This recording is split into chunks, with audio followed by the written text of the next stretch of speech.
Hello everyone. So my name is Faizan and welcome back. So today we are going to talk about a book that I have read like 1 month back, and the name of the book is The Picture of Dorian Gray. I think so many of you have heard about this book and many of you have even read it because it is one of the classical book and so many people have to read it in their school because it is a school curriculum book also in many countries. So the picture of Dorian Gray is actually a only book, only we can say only novel by the Oscar Wilde. So if you don't know about Oscar Wilde is a very popular writer and he's he used to write satire type of stories. But this is the only novel by him. And here in this video, we are not going to talk about Oscar Wilde. We are going to talk about the picture of Dorian Gray. See, the premise of the Dorian Gray is very interesting. It is like, what will you trade your soul? Will you trade your soul for to live forever? I mean, it is a uh, very universal question has been asked in various book and literature and art form that what will you trade in exchange of eternal youth, or if you can just live forever. And living forever is a kind of a dream of every person in entire universe, or you can say it is a very at any time of frame you can see from starting of the universe, or starting from the first cell, you can say that there is a hope, or there is a this kind of motivation to live forever, to live and live and live. And to do that, there has been done so many things. All our, for example, right now in our 21st century, all the technological advancement, or we can say or the healthcare advancement, or the technical advantages we are having right now, it is only to make our life easier, so we have to do less so we can live more. Our medical industry is depending on it. Our youth industry, basically the dermatologist industry, depending on it. Our hospitality industry is on it, to give you a better service, to give you a better way of living your life. So in a way, whatever you have, because there is one thing, I mean, let's say there is a Steve Jobs, and there is another young boy of, let's say, 20 years old, and there is a Steve Jobs with 80 years old, and he has like billions of dollars and everything. He's a billionaire, and like, okay, Steve Jobs is already dead. Let's take another example. Okay, so Jeff Bezos is a billionaire. What would would what do you think? It is a question for all of you. Would Jeff Bezos trade all his wealth, all entire his billionaire rupees and dollars or whatever it is, uh, to again be a 20 years old? I mean, if someone comes and said that we will give you your young age back, you will be again 20, or you will be again 10 years old, but in exchange you have to give everything you have right now. So do you think he will do it? And there is a same question. There is another book has been asked that what would a person do if there is a monster comes to your house one day and say that you have to live your life again, and all you have done and all you have experienced and all you have achieved and whatever happened with you, all will be happen again. Would you accept that offer? Would you be like, yes, I am ready to live my life again? Or will you just kill the monster? Or would you be like, okay, why will you, why won't you? I mean, some people does not have a very good life, so they might not like that deal, but some might, get their life back again. But that is a different case. And that is, you are living the same life again. But in this case, the person is taking all of your wealth, or everything you have, your family, your luck, everything, in exchange of you giving you a time back. I guess so many people will like to take it back, because you know one thing you cannot buy from the money is time. There's so many lies told by so many motivational gurus and rich people. But wait a minute, someone. But this one is not a lie. It is actually true. I mean, you cannot buy time. I mean, basically, you can if you are. rich enough, you can hire people to do your job so you can have more time, but there is still 24 hours. You cannot have 25 hours. I mean, if you are free all the time, you still only have 24 hours. So it's not like you're buying a time, it's just you are buying the space in the time you have. You are just buying the free time you have. But this is the offer. But okay, so the picture of Dorian Gray is something like that, because okay, the picture of Dorian Gray is about a deal. It is, and a deal is not specifically a deal. It is just inherently there. The person, we can say that our protagonist is Dorian, and he kind of wish that that he never grow old, or he never gets old, and in exchange he is ready to trade off yours, trade his soul. And that happened. He does not grow old, and he realized that whatever. And that is another thing. See, if you are not growing old, and in this kind of deal in our classical literature, there is always a catch, and the catch in this book is because Dorian is not growing old, there is a alternative, or we can say there is a real life portrait of the person of the Dorian Gray that is made by his, we can say, a friend, best friend, let's say best friend. uh, and that portrait was made by his best friend, and that portrait will get all the consequences of the action that Dorian performed. If the Dorian does any bad deed, it will be reflected upon the painting. So there is a kind of this point of the story that you cannot hide your sins.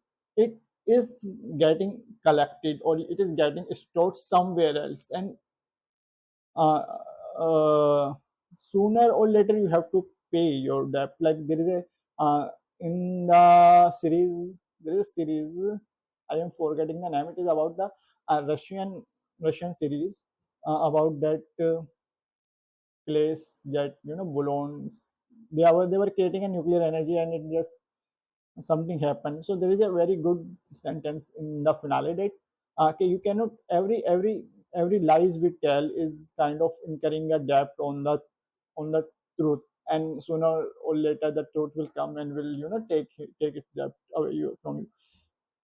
That is kind of the deal with the picture of Dorian Gray. And there is more is happening, and that we are going to discuss in this quick video. So first thing is, will you trade your life? So that is another thing that you will do or not do. It is up to you.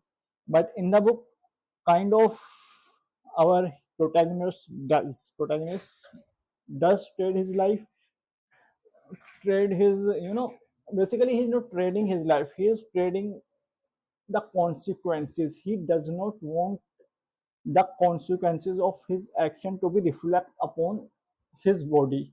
He wants to get them stored somewhere else, and that's happened. And that portrait, we can say, that image of him, uh, it is kind of a metaphor or symbolism, we can say, from the Oscar Wilde. Okay, that the more gradually what happens is, when you do not see the consequences of your action, you start believing that those actions are not even that bad. Because to understand how bad you are doing, you have to see the effect of your doing. And that is also, I mean, you have seen so many places that there's a gated society.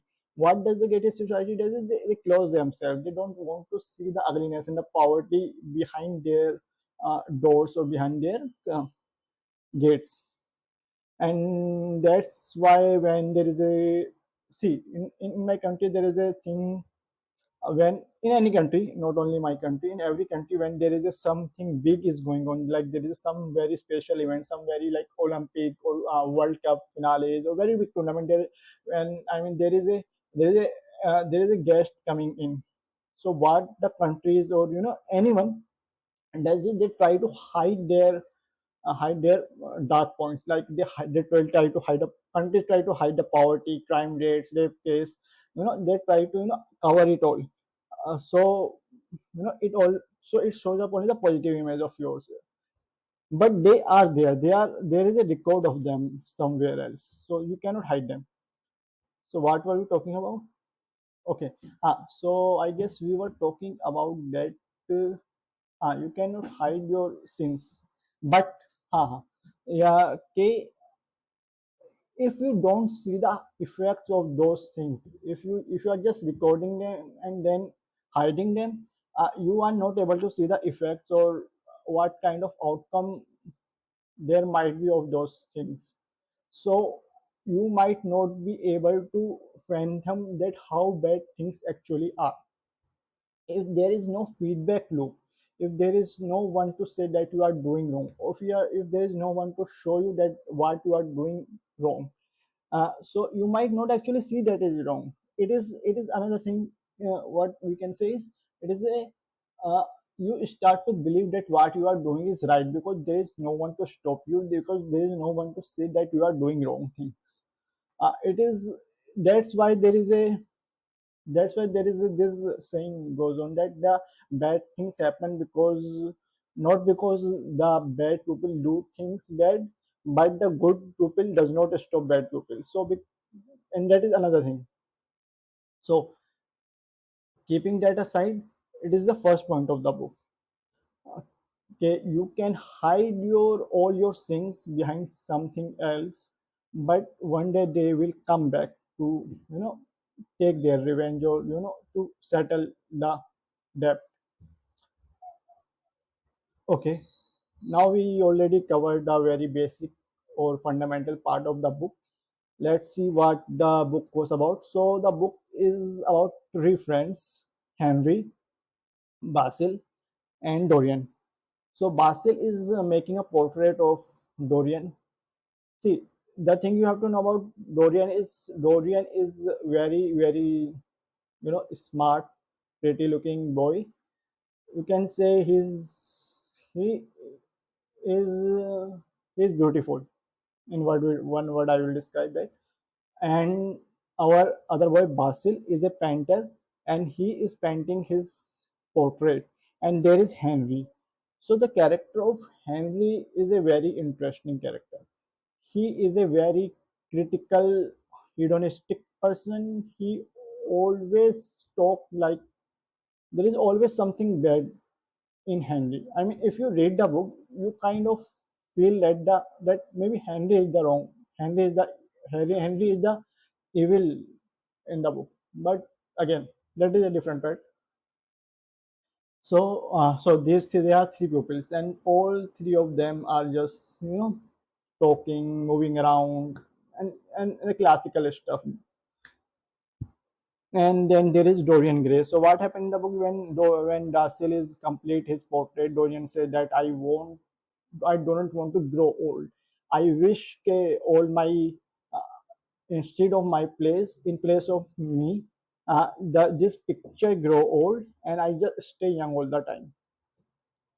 And somehow this wish came true, and he keep on living, and he keep being young, but gradually, what happened is his soul start to decay. He start to become bad and bad and bad in taking decisions, and he start to like become very morally and ethically poor, we can say. And actually, I don't understand this part of the book. Why stay young will corrupt your soul? I don't understand it. Why that happened? But again, I don't have to understand. I just have to enjoy the book. And that is one part I still want to actually I want to understand, but I don't get it. Okay, if you don't age for a long time, does that makes you a bad person? Because I don't actually get it how or why Dorian becomes, you know, ethically wrong in all this situation. How does that fall happen? See, there was influence of Henry on him, very poor influence. So basically, what happened in my thinking, that K, uh, Dorian kind of become.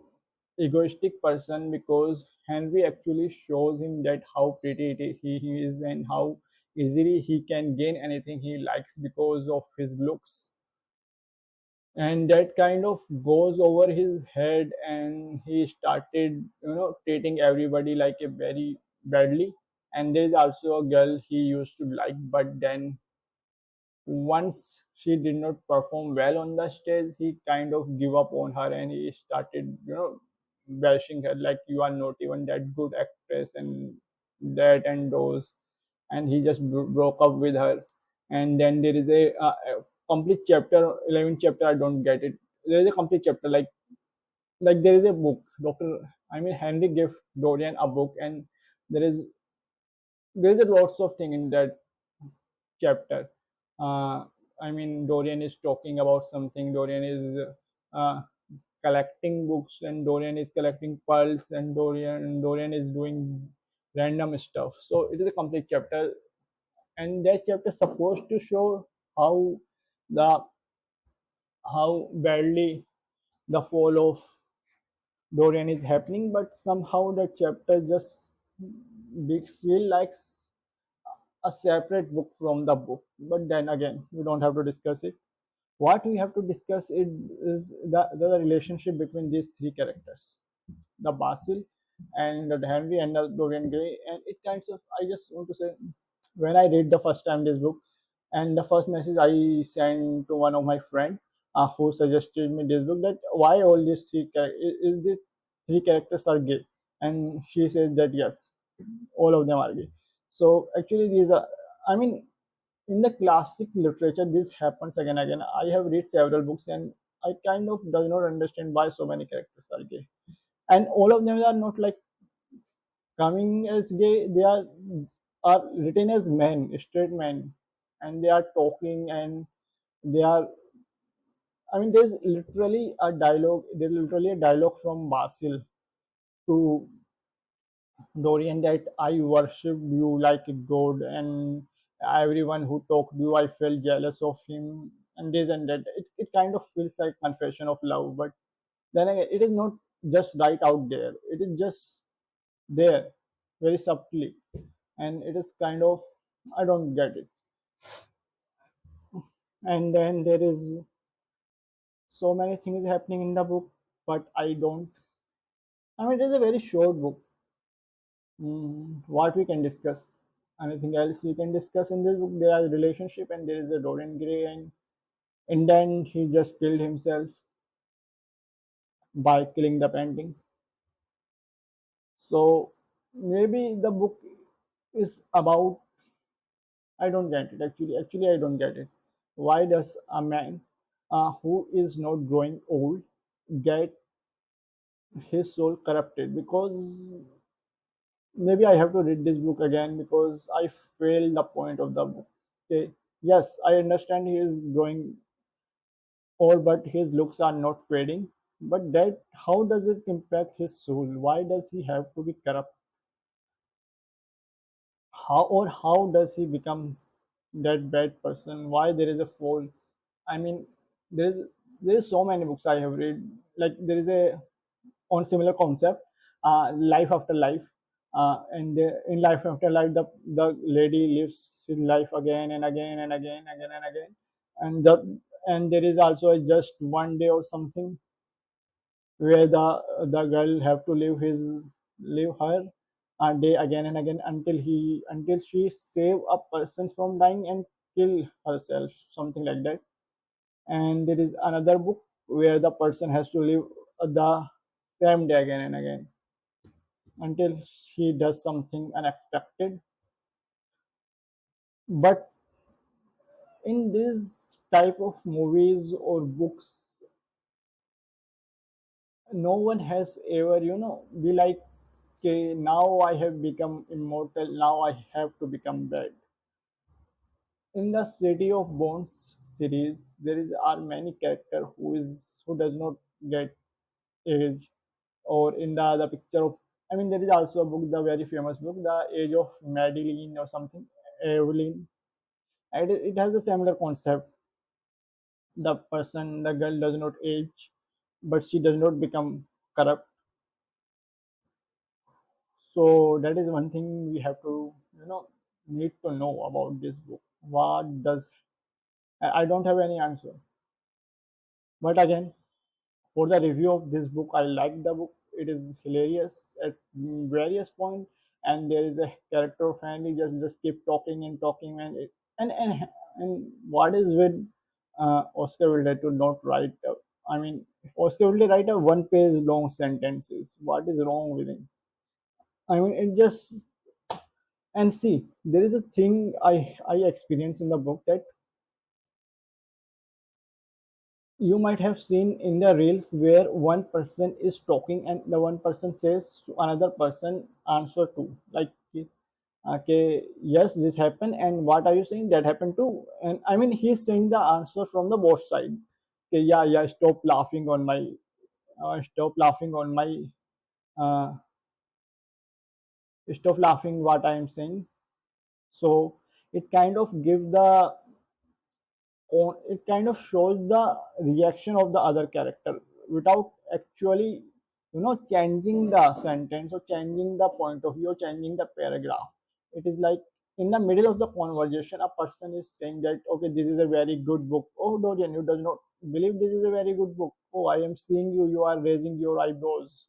So it is kind of in the in the in the sentence, in the dialogue, the person Oscar Wilde is writing in the sentence. Oscar Wilde is showing what the other person is reacting to the dialogue. It's kind of very. I mean, it kinds of because Oscar Wilde is doing it. It is good, but if someone else have done it, I might have. I mean, I still find it not very good way of writing. But again, it kinds of fit with the story because it might feel awkward or bad if you does not do it right. The Of course, the devil is in the detail. The execution part is most important, and Oscar will execute this book uh, spectacularly. That's, I mean, he has a very good experience of writing short stories, but shorter sentences, I guess, he cannot write. Then there is also another thing is most of the time, I feel characters are talking to themselves. They are I mean, you kind of forget. Maybe Oscar Wilde forget that he is actually writing a story. He's not, writing a sermon. He just keeps. Sometimes it feels like he's writing this thing for the reader. It's not like there is not a character who is talking. It is just an author talking to a reader. Which again, things that happens in the book. Like right now, I'm reading another book. Which name of the book is uh, Moby Dick or something like that. Dobby Mick or Moby Dick. I mean, I have book right here.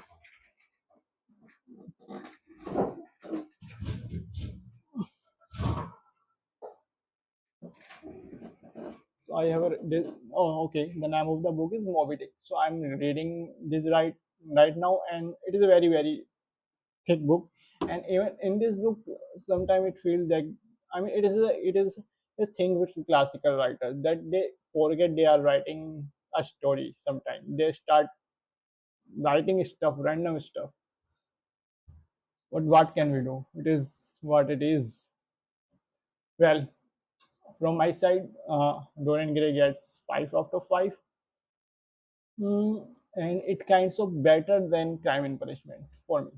Crime and Punishment was good. I also, read Crime and Punishment before that, and Crime and Punishment is good. But Crime and Punishment, kind of lack that humor that this one book have, and that kind of absurdity. I mean, absurdity is kind of a Western concept. That's why most of the writers from the Western, I mean, you don't get lots of absurdity in the Russian literature. Russian literature has something miserable, something very, like a blanket of sadness in the Russian literature. When you read it, you don't lack the hope. It just you feel you feel that there is hope, but there is nothing. There is hope, but there is this, but that hope is not for you. That is what happen when you read Russian literature. But in another kind of book like Western or absurdity, it completely feels like okay, what a joke. Who cares? Something like that might come across. But it is a difference. I actually feel like, and there is of course then there is Kaja Shuguru, which we like nostalgia, all about nostalgia. Okay, so right now I'm reading about the Moby Dick. After I finish, I guess my next video about the Moby Dick. Until then, bye.